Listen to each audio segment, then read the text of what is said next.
6 యొక్క భాజనీయత. మరి 6 యొక్క భాజనీయత నియమం ఏంటంటే ఒక సంఖ్య 2 చే మరియు 3 చే భాగించబడితే ఆ సంఖ్య 6 చే భాగించబడుతుంది. ఇక్కడ 2కు కండిషన్ ఏముందో ఒకసారి చెక్ చేసుకోండి, 3కు కండిషన్ ఏముందో చెక్ చేసుకోండి. 2 అనే దానికి కండిషన్ ఏంది?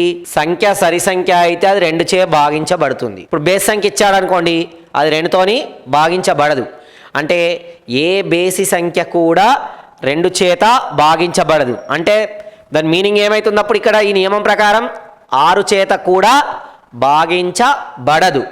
ఓన్లీ 2 చేత భాగించబడాలంటే అదేం కావాలి? ఓన్లీ సరి సంఖ్య మాత్రమే అయి ఉంటే మనం 6 తోటి చెక్ చేసుకుంటాం. మరి 6 తోటి చెక్ చేసుకోవాలంటే ఈ 2, 3 వీటినే ఇక్కడ నియమాలుగా తీసుకుంటాం. ఈ 2 నియమాలు పాటించేదాన్నే మనం 6 చేత భాగించబడుతుంది అని చెప్తాము.